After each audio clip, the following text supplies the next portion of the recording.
गानयोगी श्री त्यागराज. नाचू कीर्तनाचे रंगी, ज्ञानदीप लावू जगी, असं विठोबाच्या नाम्यानं म्हटलंय. राजस्थानच्या मीराबाईच्या विरह व्याकुळ वेदना संगीतमय झाल्या. सूरदासांच्या प्रज्ञाचक्षूंनी श्रीहरीच्या शिशुलीला गाण्यासाठी संगीताचे दरवाजे उघडले. गोस्वामी तुलसीदास संगीताच्या कल्पवृक्षावर रामकथा गाणारे कोकिळच होते.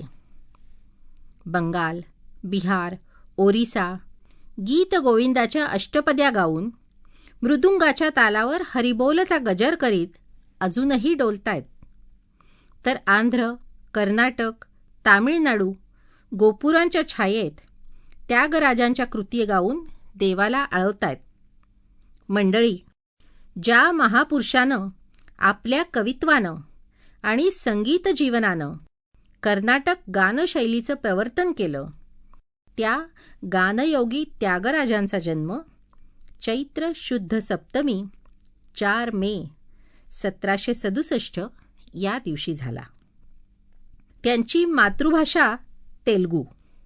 त्यागराजांचं कुटुंब मूळचं आंध्रातलं असं म्हणतात. वडिलांचं नाव होतं रामब्रह्म आणि आईचं नाव शांतम्मा. घरात रामभक्तीची परंपरा होती, पण ती पुढे चालवील असं तोपर्यंत कुणी नव्हतं. रामब्रह्म आणि शांतम्मा तंजावरपासून 8 मैल अंतरावर असलेल्या तिरुवय्यारू ह्या गावी होते. त्या गावचं कुलदैवत होतं त्यागराज महादेव. त्यांनी महादेवाला कौल लावला. त्याच्या दारी धरणं धरलं. त्यांची मनोकामना सफळ झाली. पोटी रामभक्ती जन्माला आली. आठवणीनं आणि कृतज्ञतेनं त्यांनी त्याचं नाव ठेवलं त्यागराज. त्यागराज हा ईश्वरी वरदानाचा प्रसादच होता. विद्याभ्यासात बुद्धी तल्लख होती. तेलुगू आणि संस्कृत या दोन्ही भाषेत प्रावीण्य मिळवलं. संगीत मात्र त्याला झालेला ईश्वरी स्पर्शच म्हणावा.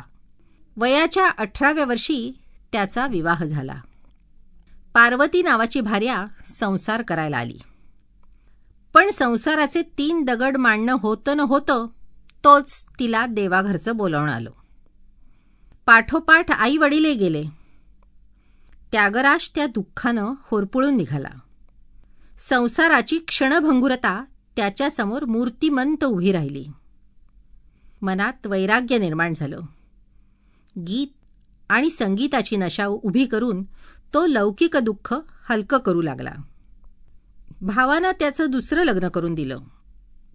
पार्वतीचीच धाकटी बहीण त्याच्याशी विवाह करून घरात आली. पण संसाराचा सूर एकदा बेसूर झाला तो काही परत मूळ पदावर येईना. रामरंगी रंगलेल्या मनावर दुसरा रंग काही जमेना. सूरदास की काली कामरी चढेन दुजो रंग. पत्नी कष्टी झाली. तिची उभारी नष्ट झाली. तरी जमेल तशी सेवा करत राहिली. पण तिच्या अंगणात त्यागराजाचा काव्यतरू मात्र मोहरवून बहरून हलू डुलू लागला. नव्या नव्या रागांच्या आणि सुरावटींच्या साळुंक्या मंजूळ आवाजात त्याभोवती भिरभिरू लागल्या. त्यागराज मेघावी कवी झाले. प्रज्ञावंत संगीतज्ञ म्हणून त्यांचा लौकिक होऊ लागला. शब्द आणि शैली अशी केवळ बाह्य अंग सांभाळणारं असं तोपर्यंत कर्नाटक संगीत होतं. त्यागराजांनी त्याला भावाभिमुख केलं. लईचं लालित्य त्यात आणलं. ईश्वर प्रेमाने ते ओतप्रोत भरून टाकलं. त्यागराजांची ही नवप्रणाली कर्नाटक संगीताला मानवली. ते अधिक भावमधूर झालं. या प्रवर्तनाचं श्रेय त्यागराजांचंच, त्यांच्या कवितेचं आणि त्यांच्या संगीत कृतींचंच आहे. संगीताचार्य म्हणून त्यागराजांची कीर्ती सर्वदूर पसरली. तंजावरच्या राजदरबाराचं त्यांना निमंत्रण आलं. या आणि राजदरबारी राजगायक व्हा. लोक हो, अपूर्व सन्मान घरी चालून आला होता. थोरल्या भावाला धन्य धन्य झालं. त्यानं त्यागराजांच्या प्रवासाची तयारी केली. पण त्यागराज अविचल होते. त्यांना कुठे जायचंही नव्हतं आणि कुठे यायचंही नव्हतं. श्रीरामासारखा आश्रय सोडून दुसरा कुठलाही आश्रय त्यांना नको होता. त्याच्या सेवेत रंगून गेलेली लेखणी वाणी दुसऱ्या कुठल्या राजाची स्तुतिस्तोत्र गायला तयारच कशी होणार. भाऊ इकडे निघण्याची घाई करत होता आणि त्यागराज त्याच तल्लीनतेत कल्याण रागात आपल्या मनाशी संवाद करीत होते. निधी चाल सुखम्मा, रामुनी सन्निधी सेव सुखम्मा, निजमुग बलकू पनसा, दधी नवनीत क्षीरमुलु रुचियो, दार्शरथी ध्यान भजन सुधारसमु रुचियो, ममत बंधन युक्त नरस्तुती सुखम्मा, सुमित त्यागराज तुनी कीर्तन सुखमा. मंडळी, याचा अर्थ आहे, माझ्या मना खरं सांग, आता खजिन्यात सुख आहे की रामाच्या जवळ राहण्यात सुख आहे? दही दूध लोणी याच्या सेवनानं खरं सुख मिळतं की रामाच्या ध्यानरूपी सुधारस सेवन करण्यानं? ममता आदी बंधनाने युक्त अशा नराची स्तुती करणं इष्ट की त्यागराजानुत श्रीरामाचं भजन करणं ध्यान करणं अधिक इष्ट? वाट पाहून मानसन्मानाची पालखी परत गेली. भाऊ संतापला. त्यानं त्यागराजाला घराबाहेर काढलं. वडिलार्जित मालमत्तेची थोडी तरी वाटणी आम्हाला द्या, त्यागराजाची बायको म्हणाली. अहो, आहे काय वडिलांनी मिळवलेलं? सगळं आहे ते माझंच आहे. तुम्हाला काही एक मिळणार नाही. घरातली रामभक्तीची परंपरा हाच तेवढा माझा वारसा. ती तेवढी माझ्या नित्य उपासनेची मूर्ती मला द्या, दुसरं मला काही नको. भाऊ भडकलेलाच होता.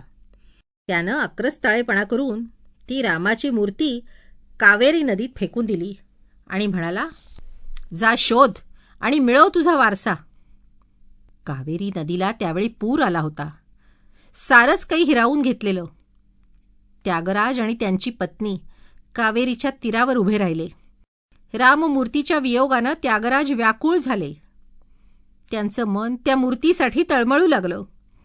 दुथडी भरून वाहणाऱ्या आणि पुरानं अधिक अक्राळ विक्राळ झालेल्या कावेरीपुढे हात पसरून जलसमाधीत बुडून गेलेल्या रामचंद्राला ते हाका मारू लागले. हे रामचंद्रा, तू कुठं लपून बसलायस? बायका मुलांच्या पोषणासाठी मला श्रीमंत लोकांची रोजच्या रोज खुशामत करावी लागतेय. इतकं करूनही मिळालेला पैसा पुरत नाही. अखेर ती विरह वेदना असह्य झाली आणि रामाच्या मिलनासाठी आसुसलेल्या त्यागराजांनी कावेरीच्या प्रवाहात उडी घेतली. देव आणि भक्तामधलं अंतर सरलं. रामाची मूर्ती त्यागराजांच्या कवेत आली. त्यागराज आपलं ते भक्ती कौतुक घेऊन काठाला लागले आणि तिथंच कावेरीच्या तीरावरच पर्णकुटी बांधून राहू लागले. भावानं केलेला विश्वासघात, नातेवाईकाने केलेला उपहास सहन करीत भिक्षांदेही करू लागले. साधन भजन वाढू लागलं. संगीत क्षेत्रात नवनवीन प्रयोग सुरू झाले. त्यागराजांची श्रुती माधुरी चंदनवनाच्या सुगंधासारखी दशदिशा व्यापून टाकू लागली. कावेरीचा घाट स्वरलय तालानी गजबजू लागला. फूल पूर्ण उमललं की भुंग्याला आमंत्रण द्यावं लागत नाही. ती दिशा आपोआपच त्याला खेचून घेते. तसंच इथेही झालं. मुत्तुस्वामी दीक्षितार, सुंदर भागवतार, राम अय्यंगार इत्यादी आणि इतर असंख्य शिष्यांनी त्यांच्या भक्तिसंगीताची दीक्षा घेतली. निरनिराळ्या पद्धतीचा अवलंब करून त्यागराजांनी संगीतशास्त्राला एक नवच अधिष्ठान दिलं. त्यांची कीर्तने गाऊन शिष्यांनी त्यागराजांचा महिमा खूप वाढवला. कर्नाटक संगीताचे आचार्य म्हणून पुढे तेही प्रसिद्धीस आले. त्यागराजांच्या साधनेचे मूळ भगवत भक्तीमध्ये होतं. आपुलिया बळे नाही मी बोलत, सखा कृपावंत वाचा त्याची, अशी त्यांची धारणा होती. त्यागराजांच्या कीर्तनात स्वतः त्यागराजच हरवून जायचे. भक्ती संगीताचे आणि कीर्तन प्रणालीचे आचार्य देवर्षी नारद एकदा वृद्ध ब्राह्मणाचं रूप घेऊन आले. त्यागराजांचं ते अलौकिक कीर्तन ऐकून संतुष्ट झाले. म्हणाले, माझ्याजवळ एक जुना ग्रंथ आहे, तो मी तुम्हाला देतो. नारदाकडून प्रसाद रूपानं त्यागराजांना मिळालेल्या ग्रंथाचं नाव होतं स्वरार्णव. त्यागराजांनी त्या ग्रंथाचं अध्ययन केलं आणि संगीतातल्या सर्व सिद्धीच जणू त्यांच्या हाती आल्या. मंडळी, तामिळप्रमाणेच तेलुगू, कानडी, संस्कृत, मल्याळी इत्यादी भाषेंमध्ये असलेली त्यांची कवनं अतिशय प्रसिद्ध आहेत. त्या रचनेत प्रसाद आहे, भाविकता आहे, प्रांजळ मन आहे. तशी शास्त्रनिपुण विद्वत्ता दाखवणारी शब्द चमत्कृतीही आहे. यमक अनुप्रासादी श्लेष अलंकारांनी श्रीमंती आहे. आज कुठंही दाक्षिणात्य किंवा कर्नाटक शैलीत गायनाची सुरुवात त्यागराजांच्या रचना गाऊनच होते. श्रीरामाच्या भक्तीतच त्यांचं जीवन उभं राहिलं. रामाची भक्ती हाच त्यांचा संसार होता.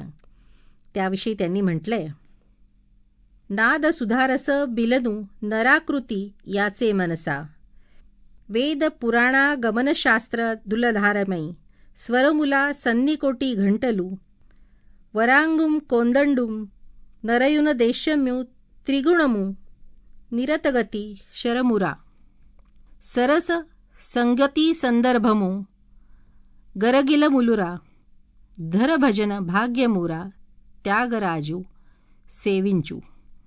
म्हणजे मोठ्या भाग्यानं त्यागराज राममूर्तींची भक्ती करत आहे.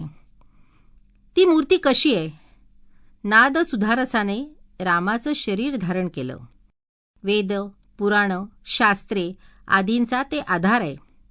वरराग धनुष्य बनले आणि 7 स्वर त्या धनुष्यांच्या 7 घंटिका बनून झंकरत आहेत.